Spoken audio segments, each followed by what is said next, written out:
자, 이번에 25번째 임진록에 대해서 이야기를 좀 하도록 하겠습니다. 고등학교 2학년 문학교과서 금성 교재에 들어있는 작품이고요. 자, 그동안 여러분이 모의고사를 보시면서 많이 여러분 접했을 수 있는 작품입니다. 처음 보시는 분도 있고, 근데 그동안에 접했던 부분이 거의 대부분 사명당이 일본에 넘어가서 일본인들 바로 외적을 갖다가 거기서 항복 문서를 받아오는 내용이 많이 들어있었을 겁니다. 지금 이제 우리 보시면 146페이지, 147페이지도 바로 그러한 구조로 되어져 있고요. 자, 그래서 이 사명당에 대한 부분만 있구나라고 생각하시는 부분이 있는데, 그렇지 않고, 임진왜란이 처음 일어나기 전부터 그다음 발발하고 나서에 대한 이야기가 쭉 다 담겨져 있는 글이 바로 임진록이다라고 보시면 될 것 같습니다. 그러니까 임진왜란에 대한 기록이라고 해서 임진록이라는 측면이죠. 근데 여기는 역사적 사실도 들어있지만 그것을 허구적으로 꾸며낸 이야기다라고 보시면 되겠죠. 전쟁 이후에 이루어진 언제나 작품들은 대부분이 우리 민족이 그 전쟁으로 인해서 당했던 치욕을 갖다가 씻어내고자 했던 작품들이 많기 때문에 바로 그러한 우리의 승리 위주로 내용을 갖다가 전개시킨 그러한 글이다라고 보시면 될 것 같습니다.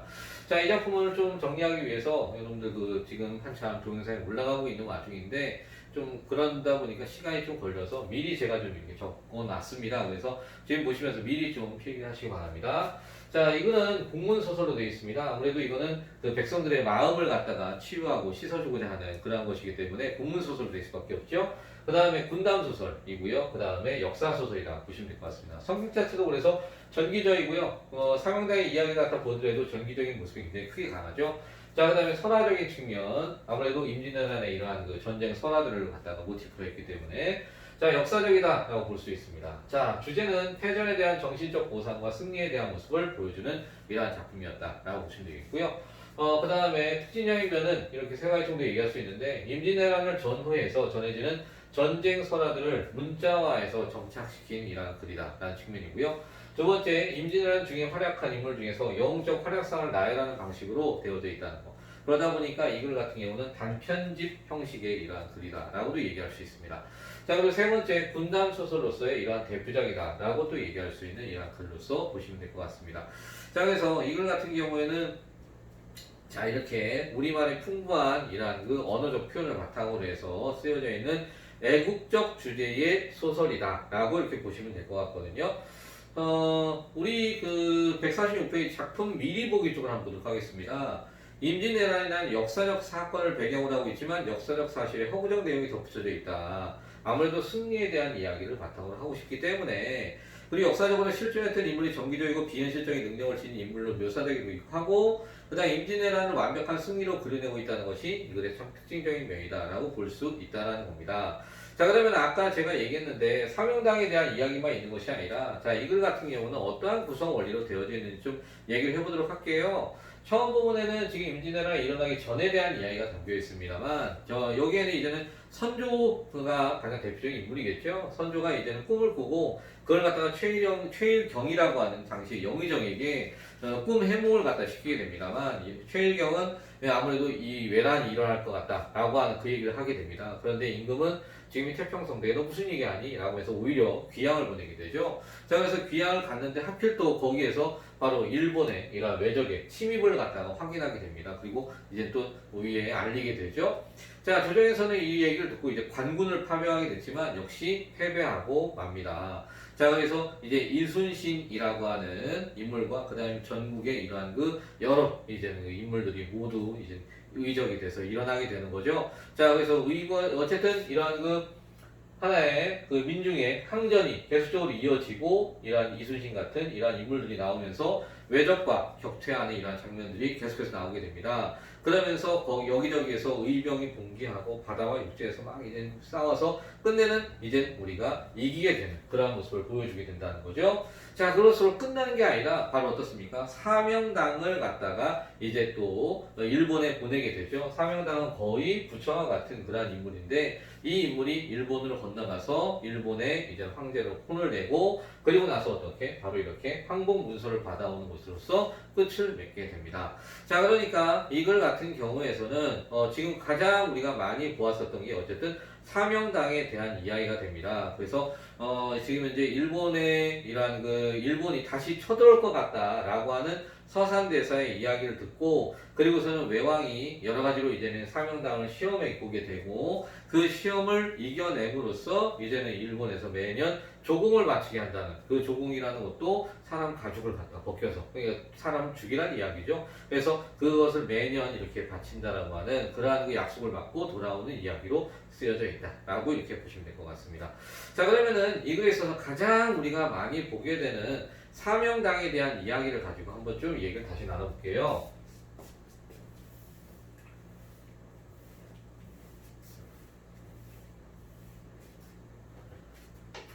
자, 사명당이라고 하는 인물 자체에서 아까도 얘기했듯이 서산대사가 일본에 쳐들어올 것이라는 얘기를 듣고 이제 건너가서 바로 일본의 이러한 외왕에게 이제는 그 항복 문서를 받는 이러한 인물이 바로 여기서 사명당이죠. 사명당에 갔을 때 아까 얘기한 것처럼 외왕의 이러한 그 하나의 여러 가지 시험을 갖다 거쳐오고 생불로서 이제는 그 일본의 외왕을 굴복하게 만드는 그러한 모습이다라고 얘기했습니다. 그러면 여기서 시험의 내용이 어떤 것들이 있느냐 한번 그걸 정리해 볼게요. 첫 번째, 자 우선 처음에 도착하자마자 갑자기 그 항구에 이제는 그 병풍이 쫙 서 있죠. 그러면서 거기에 1만 5천 칸의 병풍이 서 있습니다.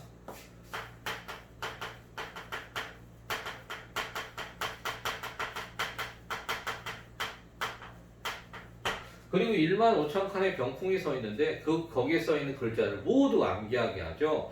자, 그래서 거기 시험 과정에 있어 본다면 근데 또 그걸 한꺼번에 볼까봐 싶어서 바람에 덮여서 못 본 이러한 한 칸을 제외하고 1만 5천 칸의 이러한 시문을 싹 다 외우게 됩니다. 그러니까 일부러 바람을 불게 해서 한 칸을 못 보게 만들어요. 그렇지만 그것을 다 보는 모습을 보게 되죠. 그죠? 다음에 두 번째, 연못 위에다가 자 이제 방석을 놓고 그것을 타게 만드는 그런 모습을 보입니다. 그래서 두 번째, 깊은 못 위에 방석을 놓고 그리고서 이것을 타게 한다는 이런 모습을 보입니다. 자, 네, 다 쓸까요? 병풍 외우기 그냥 이것도 쓰도록 하겠습니다. 네. 다 써드려야 또 여러분도 보시죠. 자, 그래서 그걸 타게 하는데 역시 또 거기에서는 이제는 조선 쪽을 향해서 이렇게 사배하고 자 그리고 나서 물 위에 정말 둥둥 떠 있는 이러한 모습을 보여주죠. 자, 그 다음에 이번엔 물에 봉을 합니다. 문을 갖다가 완전히 막아버리고 그 다음에 이제는 뜨겁게 풀무질해서 아주 뜨겁게 해서 방에서 뜨겁게 타죽어라 라고 하는 이런 의미를 나타내게 됩니다. 그래서 세 번째, 문을 봉하고 풀무질을 한다 라고 하는 이러한 모습입니다. 그래서 뜨겁게 방을 갖다 막 하지만 팔만대전경을 외우면서 그 화기를 쫙 없애버리고 다음날 가봤더니 그대로 세상에 방을 왜 이렇게 춥게 하느냐 하면서 오히려 화를 내는 그런 모습을 보여줍니다. 자, 그리고 네 번째, 이번에는 오색 방석을 놓고 취맥한다 라고 하는 얘기 있습니다. 자, 여기 자체에서는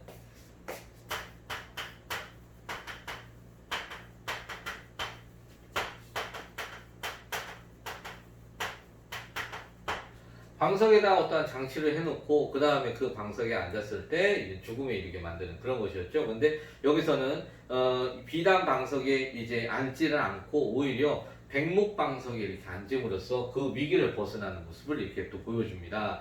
마지막으로 이제 불을 달군이란 철마를 태우는 그런 모습이 나옵니다.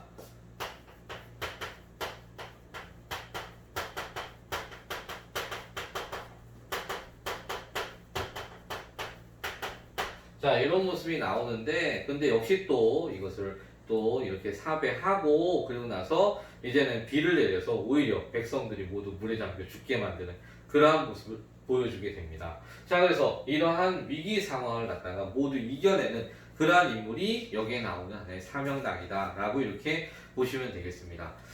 자, 그렇기 때문에 어쨌든 이 글에 있어서 보게 되면 가장 대표적인 설화들을 다시 한번 좀 얘기해 본다면 지금 말한 것처럼 이렇게 사명당이 외왕을 갖다가 항복 문서를 받는 이러한 모습들도 있고요. 그 다음에 지금 여기에 있었던 이러한 인물들 중에 여기에는 지금 현재 잡히지 않았는데 김응서라든지 혹은 강홍립이라는 이러한 인물들이 일본 정벌에 나서는 이러한 설화들, 혹은 아니면은 관운장이 이런 조선군을 도와준다라는 이러한 설화들, 혹은 아니면은 최일견 꿈풀이에서 바로 이러한 나타난 충고설화, 이런 것들이 하나의 지금 여기에 이러한 전개상의 이러한 설화들로서 보여주고 있습니다. 그래서 이런 부분은 좀 나중에 다시 한번 시간 되면은 저희가 한번 보도록 할 수 있겠고요. 자, 그래서 이글 같은 경우는 어쨌든 우리 민족이 외적에게 대패한 이야기를 바탕으로 해서 작품의 우리 민족의 긍지와 자부심을 고취시켜주고 민족적 서력과 이러한 웅전 의지, 다시금 일어나겠다라고 하는 이러한 의지를 고취하기 위한 하나의 작품이다라고 이렇게 보시면 되겠습니다. 자, 그러면 지금 이제 내용을 바탕으로 해서 지금 전체적으로 어떻게 이런 것들이 이루어져 있는지 이를 다시 한번 얘기를 해 보도록 할게요. 자, 먼저 146페이지의 내용을 좀 보도록 하겠습니다. 자, 이때 사명당이 길을 재촉하여 조정에 다다르니 날이 이미 황혼이라 저녁 무렵이에요. 문득 방포 소리 나면서 말을 갈아태우고 등촉이 명랑하며 말을 급히 몰아가던 이윽고 조정에 들어가는지라 하면서 지금 급하게 외국의 조정에 막 들어갔습니다. 외왕이 묻습니다. 그대 부처라 하니까 오다가 길 좌우에 병풍서를 혹시 봤니? 라고요. 자, 여러분 아까 얘기했죠? 바로 병풍 외우기 바로 이 부분입니다. 자, 그랬더니 여기서 사명당이 말하기를 어찌 그만한 것을 모르리까 하면서 그대 능히 병풍서를 외울까? 했더니 사명당이 그 말 듣고 일체 생각하는 바 없이 음성을 밝게 하며 읊었어요. 쭈르륵 그러더니 15,000칸 병풍서를 낱낱이 외우고 한 글을 갖다가 불독하는지라. 한 글 바로 이걸 불독 외우지 못했대요. 그랬더니요 외왕이 발연 변색하면서 얼굴빛이 확 변해요. 그죠? 화를 내면서 그러면서 그대 어찌 한 칸 글을 읽지 않니? 라고 얘기니까 그는 보지 못하였으니까 어찌 읽을 수 있겠니? 라고 해서 외왕이 꾸짖습니다. 한 가지로 세웠건을 어찌 보지 못했냐? 한 가지는 함께 똑같이 세워놨는데 왜 못 봤니? 라고 하니까 자, 사람을 보내 적간하니 자, 그것을 적간하다라는 거 볼까요? 잘못이 있는지 밝혀냈답니다. 그랬더니 자, 과연 바람에 덮여서 못봄이 적신을 하더라. 돌아와 이대로 구하니까 외왕이 아현실세 등 그 말 듣고 깜짝 놀랍니다. 자, 그리고 나서 사명당이 관역에 돌아오니 외왕이 자, 이렇게 제신을 모아서 여러 신하들을 모읍니다. 자, 그리고 사명당 거동을 보니까 말과 같아, 듣는 말과 같아서 법령이 심상치 않답니다. 그래서 당최 어찌할까 하면서 이제 모아가지고 얘기를 하게 되겠죠? 자, 그랬더니 이제 제신, 신하들이 얘기합니다. 그리 말고요. 이 앞에 승당이란 연못이 있으니까 깊이 30길이나 되는지라 사명당하여금 방석을 주어서 물 위에 띄우고 그곳에 놀게 합시다. 자, 이겁니다. 방석 타게 한다는 측면. 자, 그랬더니 만일 부처가 명백하면 물 위에 가라앉지 않겠지요? 라고 했더니 외왕이 그 말을 옮겨 자 옳이 여겨서 옳다라고 여겨서 그대로 했어요. 사명당을 통해서 좌정한 후에 왕이 말합니다. 이 앞에 승당이란 무엇이 있어요? 아주 경계는 경치죠. 경치가 절승. 아주 좋아요. 자, 한번 구경할 직하니 저 방석 타고 물 위에 완경하면 어떻겠습니까? 완경한다는 것은 모두 다 이렇게 경치를 즐기다라는 겁니다. 모든 경치를 다 즐긴다는 거. 사명당이 사양치 아니하고 조선양에서 사배하고 그 방석을 못에 띄우고 그 위에 올라앉았어요. 자, 그리고서는 그제야 모든 사람이 긴 막대로 방석을 쭉 밀쳤죠. 가라앉지 않네요. 바람을 쫓아 임의로 떠다니면서 사명당을 청하여 위로하여 별당에 드리고 문무 다 모았습니다. 자, 사명당 두 번째 했는데도 세상에 안 빠지네. 난리 났네 이제. 그죠? 자, 그래서 비현실성의 모습을 다시 보였어요. 자, 오늘 밤 사명당 침방에 화철을 갖다 깔고 큰 풀무를 놓은 후에 사명당을 청하여 들게 하고 사면에 풀무를 갖다 일시에 불면 가히 부처법령을 할 수 있을 것이라고 했습니다. 얘기했죠? 자, 문을 봉하고 풀무질한다는 거. 자, 그랬더니 이날 사명당이 기와 한 장을 가지고 방에 들어가 쉬려고 했습니다. 그런데 외놈이 문을 봉하고 사면으로 풀무를 부니까 그 방에 든 자 어디로 갈 수 있겠습니까? 라고요. 그러니까 거기는 바로 누가? 지금 편집자가 들어와서 어디로 갈까요? 라고 묻는 거죠. 그렇기 때문에 편집자는 평입니다. 사명당이 화열, 자, 아주 그냥 불길이 끌어올라서 급함을 보고 조선 향해서 역시 또 사배하고 그 다음에 팔만대전경을 갖다 외우니까 문득 지하에서 화기가 스스르 이렇게 쓰러지고 그 다음 냉기가 올라와요. 밤중에 서리가 가득하더랍니다. 자, 얼마나 다 비범한 능력을 보입니까? 자, 그러면서 이튿날 외왕의 사자가 명을 받아 문안을 했어요. 안녕하세요. 라고 이렇게 사명당의 문을 열치고 크게 꾸짖습니다. 내 돌아가서 국왕에게 자세히 전해. 내 조선서 들으니 일본이 덥다 심히 덥다 하더니 이제 와서 보니까 세상에 더운 곳이 아니라 방이 냉하여 잠을 편히 못 잤으니 쉬 더운 곳으로 하처로 옮겨라 라면서 자신의 이런 방을 옮기랍니다. 자, 사자 이 말 듣고 혼불부채하여 아주 혼비백산했다는 얘기겠죠. 돌아가서 왕을 보고 수말을 자세히 구하니 외왕이 청파에 놀라 맞이 아니하고 군신을 뚫고 왔습니다. 야, 이거 어떻게 해? 그죠? 자, 그랬더니 이제 조선 사신이 생불 일시 적실하니, 자, 세화명당이 생불인 것이 확실하니까 어찌할까? 그랬더니 예부상서 한자경이란 자가 얘기합니다. 전하, 신의 말을 듣지 아니하옵다가 일이 되었사오니 후에 안들 어찌 미치겠습니까? 조선 사자 깊은 못에 들어도 빠지지 아니하고 화철방 빙고같이 지내오니 이는 범인이 아니라 반드시 큰 화를 면치 못할 거니까. 그래서 그럼 어떻게 했더니 왕사는 이루었기를 다시 취맥할 일이 있나이다 라고 삼도 태주가 태수주가 말했습니다. 뭐냐? 오색방석을 만들어 취맥. 자, 취맥이라는 건 남의 동정을 더듬어 살핀다는 거래요. 할세 즉시 대연 큰 규모로 벌인 잔치를 배설하고 사명당을 청하니 사명당이 들어와 보니 오색방석을 놓았거늘 사명당의 비단방석은 애는 신을 벗지 아니하고 백목방석에 신을 벗고 들어가 앉으니 외왕이 묻기를 비단방석 아니하고 백목방석에 왜 앉아? 그랬더니 비단방석은 잡충의 소출이요. 자, 거기에는 보니까 잡충의 소출이라는 것은 비단방석이 거기에는 지금 현재 안 좋은 것들, 그죠? 이러한 그 잡충하면은 충이 이게 벌레충자예요. 그래서 이게 소출이요 백목은 꽃이라 더럽지 아니하니이다 라고 얘기했습니다. 그러니까 나는 정결함을 갖다가 추구한다 라고 이렇게 얘기를 하고 있어요. 그래서 외왕이 묵연부당했답니다. 말을 이렇게 대답하지 아니했대요. 종일토록 연락하고, 자, 연락하면 잔치를 막 즐겼어요. 황혼이 되매 파연하니 사명당이 하초로 이렇게 돌아갔답니다.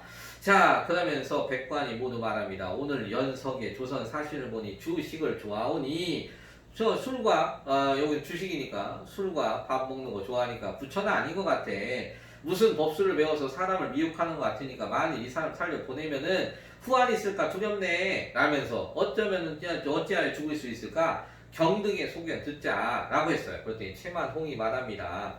신의 소견은 철마를 만들어 불같이 달구고 사명당을 태우면 비록 부처라도 능히 살지 못할 것 같습니다 라고요. 자, 그래서 마지막으로 이제는 불에 달군 철마에 태우는 모습을 보입니다. 자, 그랬더니 외왕이 그 말을 옳게 여겨서 즉시 풀물어 놓고 철마를 지어서 백마를 탄 매와 같이 쌓고 철마를 그 위에 놓아서 불같이 달군 후에 사명당에 청했습니다. 그대 저 말을 능히 타면 부처의 법령을 가히 알 것만 같습니다 라고요. 그랬더니 사명당의 심중에 망극하여 납관을 갖다 쓰고 조선 향사를 향해서 역시 또 사배를 이렇게 했대요. 문득 선역에서 오색구름이 일어나고요. 천지가 희미해집니다. 사명당이 마지못해 정이 철마를 타려고 하더니 호련 갑자기 병력 소리 진동하면서 천지 뒤눕는 듯하고 태풍이 진작하여 모래 날리고 돌이 막 다름질하고 산이 밖으로 막 담아붙듯이 와 사람이 이렇게 지척을 분변치 못한대요. 과장된 표현을 보여주네요. 그죠? 그 다음에 비현실 이란 신약 능력을 보여주는 모습입니다. 자, 경각 사이에 아주 그냥 목숨이 왔다 갔다 하는 사이겠죠. 성중에 물이 아주 그냥 창일하여 넘쳐 흐릅니다. 바다가 되고요. 성 밖에 사람들이 물에 빠져 죽는 자 수를 알지 못하고 사명당이 있는 곳은 비 한 방울 안이 젖고 있대요. 외왕이 경황실색하여 말합니다. 어찌하여 천 위를 갖다 안정할 수 있겠느냐? 이 세상 어찌 이렇게 할 거냐? 그러고 한자경이 얘기합니다. 처음부터 내 말 왜 안 들었어? 라면서 그죠? 신의 말씀 들었어 하면 어찌 오늘날 환이 있겠습니까? 방금 사세를 생각한 건데 조선에 항복하고 백성을 평안한만 이렇게 못하다라고 그랬더니 외왕이 자경말을 듣지 못한 거에 항서를 써 보내니 사명당이 높이 좌하고 삼해 용왕을 호령하여 문득 보아되 외왕이 사자를 보내어 항서를 올리나이다 라고 이렇게 이야기를 했습니다. 네, 그래서 이제 그러한 모습을 바탕으로 지금 현재 사명당이 지금 이렇게 받았던 5가지에 대해서 이야기를 지금 했습니다. 그래서 오색방석 취맥하는 걸 제가 좀 실수한 것 같아요. 여기에서는 제가 이 잡충이라는 부분에 대해서 이게 이제는 아무래도 그 문제가 되는 이러한 그 요충들 이런 것들을 바탕으로 해서 만들어진 이런 것으로 생각을 했는데 그냥 이건 사명당의 마음가짐에 대한 측면을 얘기했던 것 같아요. 제가 이건 실수한 것 같습니다. 그거 좀 다시 한번 생각을 해보도록 하겠고요. 그래서 보이는 것처럼 비단을 좋게 여기는 일반적인 생각에서 벗어나서 정결함을 추구하는 마음가짐이다 라는 측면으로 이렇게 이야기를 해봐야 될 것 같습니다. 그 부분은 제가 실수한 거니까 그렇게 봐주시고요. 그 다음에 149페이지에 있는 내용을 좀 더 보도록 할게요. 그러면 이 장면은 어디에 있는 장면인지 그걸 한번 좀 살펴보도록 하겠습니다. 자, 그런데 한편 임진강 나루에 진을 치고 있던 도원수 김명원은 신각에게 욕먹은 것이 분하여 생각 끝에 임금에게 장기를 올렸답니다. 신각은 교만 방자하여 도원수의 명령을 어기고 제멋대로 양주로 갔으니 군법을 시행하옵소서 하는 내용이었대요. 평양에 피라는 가에는 임금이 양주 싸움을 알 리가 없었대요. 그래서 김명원의 장계를 보니 신각이 군유를 어지럽게 한 자라 반드시 죄를 주어야 옳겠는데 그 정도가 어떠한지 몰라 신하에게 은혜를 구했대요. 그때 의정 유홍이 아래입니다. 마땅히 목을 베어 징계함이 올 줄 압니다. 네, 아무래도 전쟁 중이다 보니까 그럴 수 있겠죠. 그런데 자 여기서 좌의정 윤두수가 또 얘기합니다. 지금 국난이 크옵니다. 인제는 귀한 판국이오니 파직시켰다가 다시 기용하도록 하시옵소서라고 얘기했습니다. 그것도 맞는 얘기네요. 전쟁 중이다 보니까 좀 인재가 필요하니 그럴 수 있을 것 같습니다. 자, 우의정이 다시 일어났습니다. 지금 임진강 지키는 싸움은 국가의 흥망이 달린 판이온데 군주를 어긴 자는 목을 베어 징계해야 사기가 왕성해질 것입니다. 그랬더니 신각을 죽일 주장했고 마침내 이에 결정을 본 임금은 상반검을 갖다 끌러 선전관에게 내어주고 네 이 칼 가지고 부원수 신각을 수제한 다음에 목을 베거라 라고 얘기했대요. 기막힌 세상이었다 라고 되어 있습니다. 자, 기막힌 세상이었다 누가 생각할 때? 바로 편집자, 이 글의 서술자가 생각할 때 이는 잘못된 거다라는 거죠. 그래서 바로 여기 기막힌 세상이었다라는 것은 따지면은 이건 서술자의 개입, 편집자의 논평이라고 얘기할 수 있을 것 같습니다. 공무리는 충신을 죽이고 외적을 보고 달아나는 놈이 살아나는 판국이었다라고 하는, 그러니까 지금 현재 우리 내용을 지금 위에서부터 읽어왔지만 그 내용 자체가 지금 보더라도 지금 현재 도원수 김명원 신각에게 욕을 먹은 것이 분했다 그러니까 신각이 바로 충신이었고 김명원이 지금 이제 도망친 놈이구나 라고 여겨볼 수 있겠죠. 그죠? 자, 선전관이 양주로 떠난 날 저녁에 파발마가 뛰어들면서 장기를 올렸는데 그것은 유도 대신 이양원이 올린 장기였답니다. 자, 양주 개너미로 퇴진한 후에 부원수 신각과 남병사 이혼과 인천부사 이시연이 합세해 적을 맡고 있다가 외적 천여 명이 몰살시키고 그리고 적의 머리 70급을 갖다 베었는데 신각의 공이 그중 가장 크다는 내용입니다. 자, 그리고 나서 외적이 부산에 상륙하여 임진강에 들어오기까지 이런 승리를 처음 있는 일이다 라고요. 기쁜 마음이 된 임금은 한편 신각을 죽이려 보내니 뉘우쳤어요. 그러니까 한마디로 이렇게 지금 현재 누구나 이 왕이란 선조 임금은 그러니까 굉장히 좀 뭐라 그럴까 무능력한 이런 모습을 보이고 있다는 거죠. 제대로 그러니까 알아보지도 못하고서는 그냥 바로 이렇게 올라온 내용을 그냥 바탕으로 우의정 좌의정 둘이서 얘기하는 거 보고서는 그냥 또 그들을 믿고 그리고 또 모든 걸 해결하려는 그런 인물이었었다는 측면을 볼 때 굉장히 좀 사람이 참 앞뒤를 구별 못하는 그런 사람이었구나. 처음부터예요. 임진왜란이 일어나게 된 그 원인 자체에서도 이게 나오게 되는 것도. 자, 어쨌든 여기서 볼 때 그리고 어서 파발마를 갖다 누가 신각을 죽이지 말라고 분부를 내렸는데 그러나 이미 늦었답니다. 개나미에서는 군사를 모아놓고 선정관이 품 안에 홍보에 싼 교지를 꺼내 들고 읽기 시작했고 부원수 신각은 어명받으라 도원수의 절제를 받지 않고 제 마음대로 양주를 가서 군인을 어지럽혔으므로 군법을 시행해 목을 베느라 하노라 라고 억울하게 대하는 처분이었어요. 신각은 기가 막혀요. 자, 그래서 장례 고요해졌고요. 선정관 다시 금포에 싼 상반검을 신각에게 주면서 상검에 내리는 칼을 받으시오 라고 했습니다. 부원수 신각은 두 손으로 칼을 받아들고 이놈 도원수야 하고 자기 목을 칼로 꽉 찔렀답니다. 자, 그래서 모든 군사와 장수와 군사들이 통곡했고요. 실체를 묻을 때 평양에서 다시 선정관에 내다르며 부원수 신각을 죽이지 말라 했지만 이미 모든 일은 끝이 난 뒤였다라고 했습니다. 자, 그럼 여기에서 볼 때 당시에 바로 이렇게 그 집권층이 얼마나 무능했는지를 갖다 보여주는 이러한 모습이다라고 보시면 되겠죠. 그죠? 자, 그래서 하나의 이러한 사파형식을 갖다 바탕으로 해서 집권층은 무능하고 그러면서도 이러한 민족의 이러한 그 힘으로 인해서 우리 민중의 힘으로 인해서 이를 이겨냈다라고 하는 것을 보여주는 그러한 글이다라고 보시면 되겠습니다. 네, 앞에 사명당 이야기가 굉장히 주가 되는 것이었습니다. 주가 되는 내용을 바탕으로 다시 한번 정리를 해주시고요. 그 다음에 문제를 봐주시고 그리고서는 또 질문을 해주시면 되겠습니다. 네.